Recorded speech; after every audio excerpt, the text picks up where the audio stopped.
Bonjour et bienvenue sur le blog Le meilleur du marketing francophone. Aujourd'hui, dans cette vidéo, je vais vous parler de mes tests et vous dévoiler quels sont les réseaux sociaux à utiliser pour booster son activité en ligne. Du moins ceux qui sont vraiment à tester, car ce qui pourrait sembler comme une évidence ne l'est pas forcément.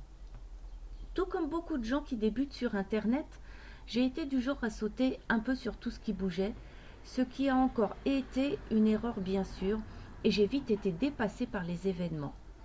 En premier lieu, comme tout le monde parle de Facebook, comme quoi c'est génial pour trouver des prospects, j'ai tout de suite créé ma fanpage et je suis restée concentrée sur ce média social pendant pas mal de temps. Ensuite, j'ai voulu tenter ma chance sur Twitter, Google+, et LinkedIn, et depuis peu, j'ai créé un compte sur Viadeo. Alors, premier constat à ce stade, impossible de tout gérer.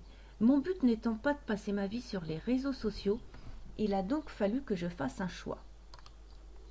Alors, d'après mes constats, pour Facebook, c'est pas si génial que ça, hormis pour y faire de la publicité. Twitter, c'est celui qui fonctionne le mieux pour moi en termes de followers. Google+, c'est sur celui-ci que j'ai le plus de personnes qui visitent ma page. Au début, j'avais plus de visites sur ma page Google+, que sur mon blog, alors vous n'avez qu'à voir. LinkedIn, je publie dessus en automatique, mais c'est tout. Je n'y prête pas plus d'attention. Il faut dire qu'ici, on change un petit peu de registre et on est beaucoup plus orienté vers tout ce qui est professionnel. Viadeo, pour le moment, j'ai complètement laissé tomber, mais je n'ai pas dit mon dernier mot. Il en va sans dire que c'est mon constat pour mon business. Alors, que penser des réseaux sociaux ? Vous voyez, tout le monde en est sur Facebook, mais ce n'est pas celui qui pourrait vraiment vous aider à vous faire connaître et à avoir des prospects au niveau de la gratuité, c'est-à-dire utiliser simplement sa fanpage pour interagir avec ses fans.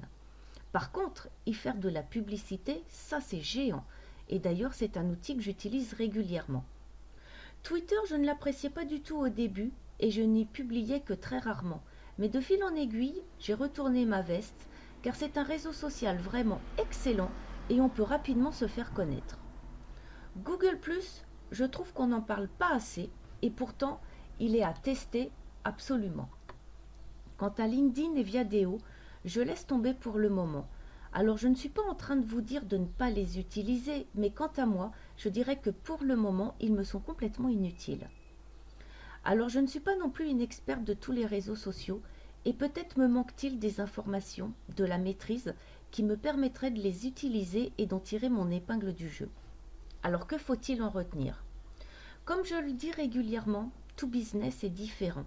Ce qui peut marcher pour certains peut s'avérer être une véritable cata pour d'autres, et le seul moyen qu'on a pour le vérifier, c'est qu'il nous faut donc tester. Alors ce que je vous conseille, c'est d'utiliser en priorité les réseaux sociaux suivants, Facebook, Google+, et Twitter. Ensuite, à vous de voir pour les médias sociaux plus orientés professionnels, tels que LinkedIn et Viadeo. Je vous rappelle aussi que sur mon blog, il y a l'espace Master MMF, qui est un espace gratuit dans lequel je vous délivre mes meilleurs conseils. Si toutefois vous voulez en savoir plus, il ne vous reste plus qu'à cliquer sur le lien que vous trouverez sous la vidéo. Et c'est avec plaisir que je vous attends sur mon blog, le meilleur du marketing francophone.fr.